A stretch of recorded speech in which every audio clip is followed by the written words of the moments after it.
Dobbs.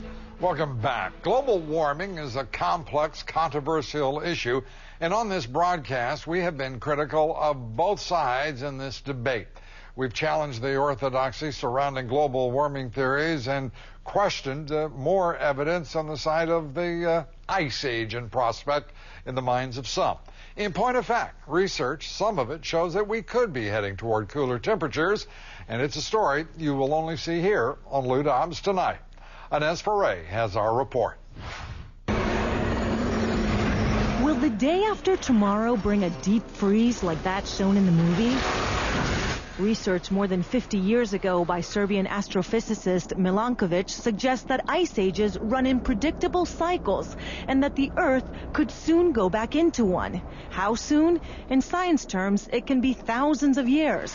But what will happen in the next decades is still up in the air. Part of the science community believes that global warming is a man-made threat, but Dennis Avery of the Hudson Institute joins those predicting the next 20 to 30 years will actually bring cooler temperatures. The Earth's temperatures have dropped an average of 0.6 of a degree Celsius in the last 2 years.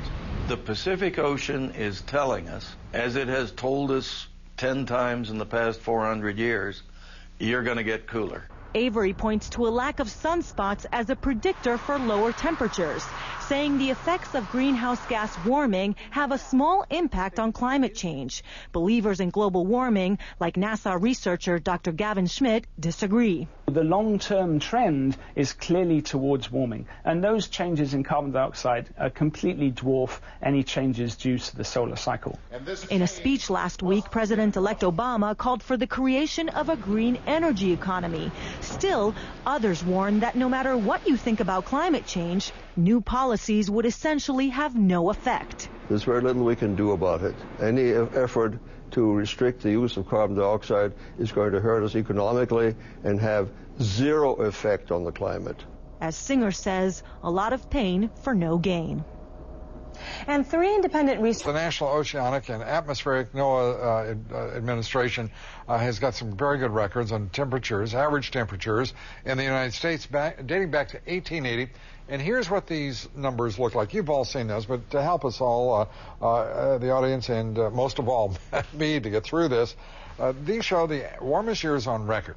1998, 2005, and 2006 rather, and 1934. 2008 was cooler, in fact, the coolest since 1997. And it's intriguing to see that graph there. The graph that we're looking at showing some question that the warming trend may be just a snapshot in time. The global temperatures by NOAA are 7 of the 8 warmest years on record have occurred since 2001. The 10 warmest years have all occurred since 1995. So let me start, if I may. Joseph DeLeo, your reaction to those numbers, do you quibble with what they represent? Yes, I do. In fact, if you look at the satellite data, which is the most reliable data, the best coverage of the globe, 2008 was the 14th coldest in 30 years. That doesn't jive with the 10th warmest on 159 years in the Hadley data set, or in 113 or 14 years in the NOAA data set. Those global data sets are contaminated by the fact that 2/3 of the globe's stations dropped out in 1990, most of them rural, and they performed no urban adjustment. And Lou, you know, your people in your studio know that if they live in the suburbs of New York City, it's a lot colder in rural areas than it is in the city. So now we have more urban effect in those numbers reflecting that show up in that enhanced or exaggerated warming in the global data sets. Your thoughts on these numbers, because they are intriguing. They are a brief snapshot, admittedly, in comparison to the total extent of time we're talking about here. I guess we could go back 4.6 billion years. Let's keep it in the range of something like 500,000 years. What's your reaction to those numbers and your interpretation? Well, Lou... I'm sorry. Go ahead, Jay. Lou, I'm in the camp with Joe and Fred Singer and Dennis Avery, and I think more importantly it is to look at the sun's output. And in recent years, we've seen very, very low sunspot activity, and we're definitely, in my mind, not only in a cooling period, we're going to be staying in it for a couple decades. And I see it as a major advantage. Although I think we will be able to adapt to it, I'm hopeful that this change in the sun's output will put some common sense into the legislature not to pass any dramatic cap and trade or carbon tax legislation that will set us in a far deeper economic hole. I believe Mr. Obama and his economic team are well placed to dig us out of this recession in the next 18 months to 2 years. But I think if we pass any dramatic legislation to reduce greenhouse gases, the recession is going to last quite a few more years, and we'll come out of it with a lower standard of living as a result on very tenuous scientific grounds. Alex, let me turn to you. The issue of the carbon footprint, the generation of greenhouse gases, specifically CO2, the concern focusing primarily on the carbon footprint, and of course generated by fossil fuels primarily. What is your thinking as you look at that survey of almost 130 years, and the impact on the environment? Well, Lou, I think regardless of whatever the long-term trend in the climate data is, I think there's a long-term technological trend, which is that as time goes on, our technology tends towards a smaller and smaller physical footprint. That means, in part, that in the long term, we'd like technology to have a smaller environmental footprint, burning fewer greenhouse gases, and ultimately becoming as small and as environmentally neutral and non-invasive as possible.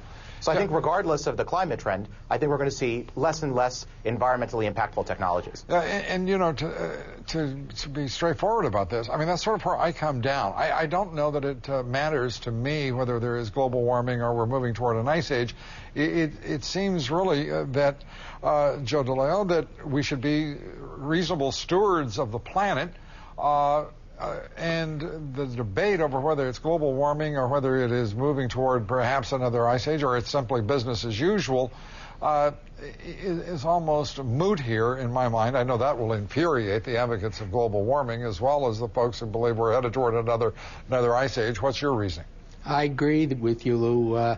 We need conservation. We need an all-of-the-above solution for energy, regardless of whether we're right and it cools over the next few decades or it continues to warm, a far less dangerous scenario. And that means nuclear. It means coal, oil, natural gas, geothermal, all of the above. Jay, you made the comment about the impact of solar sunspot activity. The 11-year cycle that we're all familiar with. There are much larger cycles that run out 12 to 13,000 years as well. And we also heard in Inez Ferre's report a disregard, if you will, for the strength and the significance of solar activity on the Earth's environment. How do you respond to that? It just seems silly to not recognize that the Earth's climate is driven by the sun. Your Chad Myers, when we were on a month ago, pointed out that it's really arrogant for mankind to think he controls the climate of the universe. Only 4% of our greenhouse gas is carbon dioxide. 90% is water vapor, which we have no impact over. And if we were to try to reduce greenhouse gases, with China and India controlling way more than we do, and they've boldly said they're not going to cripple their economy by following suit, our impact would have no change in temperature at all. In Europe, they started cap and trade in 2005. They've had no reduction in greenhouse gases, but they've had a 5 to 10% increase in the standard of living. We don't want to go that route. So thank you. Alex, you get the last word here. Are you as dismissive of the carbon footprint as measured by carbon dioxide in the atmosphere? No, not really, but I do think that in the long term, efficiency is where all of the gains will come from. I think efficiency should come first, carbon footprint second. All right. Thank you very much. Alex.